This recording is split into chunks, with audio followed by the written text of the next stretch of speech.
Hey guys, it's Jen, and tonight we are doing another healthy holiday side dish. We are doing roasted butternut squash with spinach and cranberries. It is super simple. You heard that, 3 ingredients, right?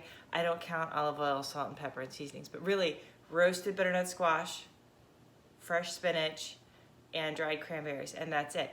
I first had this dish, it was on like the hot bar, like the salad bar with the hot bar at a local grocery store, and it was awesome.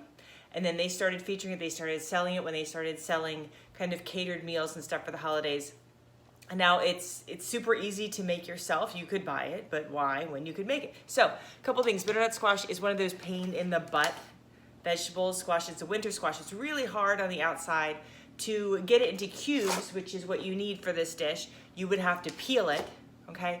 Then cut it and take the seeds out, and then dice it up. The other thing about butternut squash, which most people are probably not gonna tell you, but I tell you all the nitty gritty stuff, is that it's got this film on the skin that kind of coats your hands, and you really gotta scrub it off. It's just from the skin of the butternut squash, it's nothing harmful, but it's kind of hard. You know, it's kind of a pain to prepare that when you can get already chopped, diced butternut squash at your local grocery store, or Costco in this case. So, here's what we got. Here we have 2 pounds of butternut squash. Now that is going to be approximately like a medium size. You can weigh it. The squash, you know, you can weigh the squash in the store.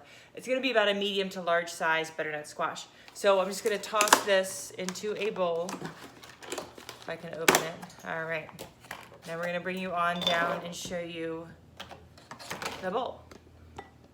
Okay, that's it. And then some olive oil. I don't often measure the olive oil. I'm typically pretty generous with it. Get it all over.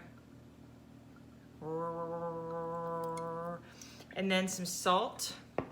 My scoop here is a 1/4 teaspoon, so I'm gonna do that twice and do 1/2 teaspoon of salt. Fresh black pepper. I have to show you this thing. You're gonna see this featured in almost every single, this, no joke, is my pepper mill, right? It is the largest pepper mill you'll ever see. My family jokes about it all the time, but I don't have to refill it. I use pepper all the time. We use it from breakfast, lunch, dinner, all the time. So having to refill a pepper mill is a pain. Fresh, cracked black pepper is the best taste, and it's super simple when you have a great big pepper mill. So here we go.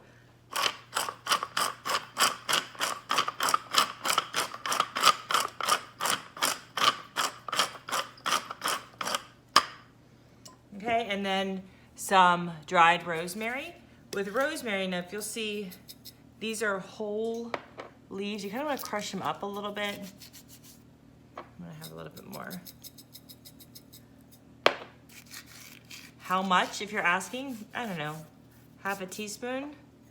If you have the stuff that's already crushed up, dried rosemary, that's fine too. You can use fresh rosemary, that would be really good. Okay, now you can use your hands to toss this around. I'm gonna get a set of tongs just to mix it all up.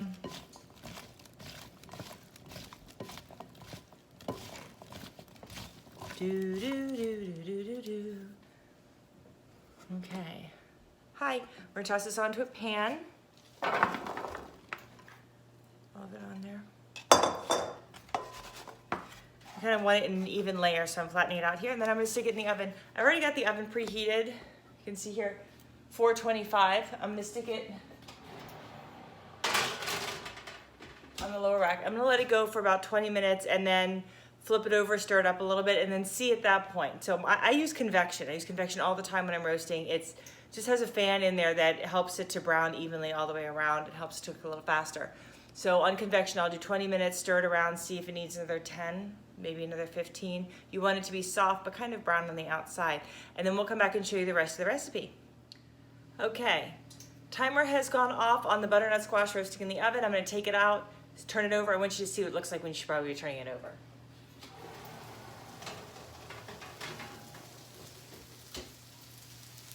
All right, bring it on down. Okay, so you can see it's soft, okay? It's soft, it's beginning to brown on the bottom. So I think this needs maybe about 5 more minutes. Not a whole lot longer, because again, you don't want it to turn to mush. So just about 5 more minutes and it should probably be good. Okay, I'm gonna put it back in, 5 more minutes in the oven, and then we'll be ready to finish the dish. So the timer has gone off on the butternut squash roasting in the oven. I'm gonna pull that out and get everything together. I'll show you real quick what else we have going on. So baby spinach, the little tiny leaves. You could use bigger spinach, but then you definitely wanna chop it up and make it smaller and take out any big stems. I see a few big stems here. I'm gonna grab them while I'm looking. And then the only other ingredient is dried cranberries, craisins or whatever, you know, kind of dried cranberries you want. I am gonna dress it with a little bit more olive oil, and then I'm gonna top with a drizzle of balsamic vinegar. Now, you can use whatever balsamic you like or you have. We have this fun one that we picked up at a farmer's market. I think it was actually called Washington, North Carolina this summer. Simply Divine olive oil, and it's an infused maple balsamic vinegar. It's really yummy. So I'm gonna get that squash out.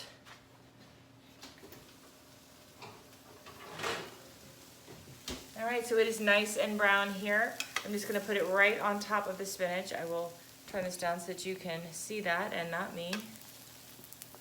All right, so the heat of the squash is going to begin to wilt the spinach.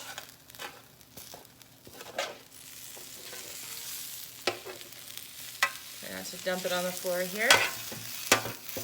The dog would be very happy about that. Except you might burn his little tongue. We don't want that. Okay. All these little bits on here. I like that stuff, so we're going to scrape that stuff off. Put that in there. Okay. Toss it around a little bit. Now you also want these cranberries. How much? Go for it. It's the holidays. So we've got that nice and warm. I'm going to drizzle more olive oil over the top.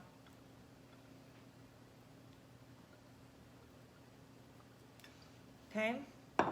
And then a little bit of this vinegar. I'm just going to use my finger so that it doesn't get too much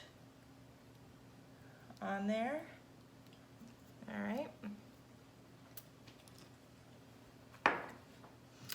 And we'll toss that around. So one thing I want to tell you, it's important, the news is coming around now, right? Fat is your friend. Olive oil is your friend. Healthy fats, non-processed, non-hydrogenated fats, all that, they're really good for you. So all the vegetables, we all know vegetables are good for you, right? Well, a lot of the vitamins and minerals, vitamins in vegetables that are so nutritious are fat soluble. So if you don't have a fat with it, like dressing on a salad or avocado or olive oil and something like this, it's gonna taste good, but you're not gonna get the most out of it. So you wanna make sure that you don't have to be too generous. I'm not talking about drowning it in the olive oil because nobody really wants that. But definitely make sure that you use some olive oil as a dressing on top of it, okay? So let's look at how pretty this is. Isn't it pretty? The spinach is beginning to break down a little bit. As it sits, it will break down even further. If you were to cover it and take it somewhere for holiday feast, you just want to make sure that it's warm. It's not that great cold. I mean, I would eat it. It's good, but it's much better to be served warm. So let me get a fork.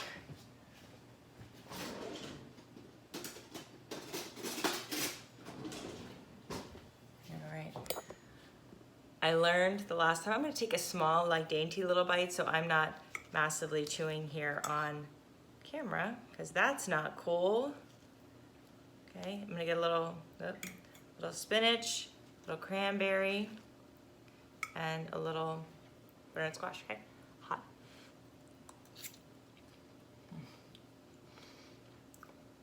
The butternut squashes are a little bit sweet, obviously cranberry, but that the maple vinegar, really, it's really good. So 3 ingredients, super simple. You could pick them all up, roast it, it'd be done. The only real time in prep, if you already buy the squash cut up, is in the roasting. So, yum! Happy holidays.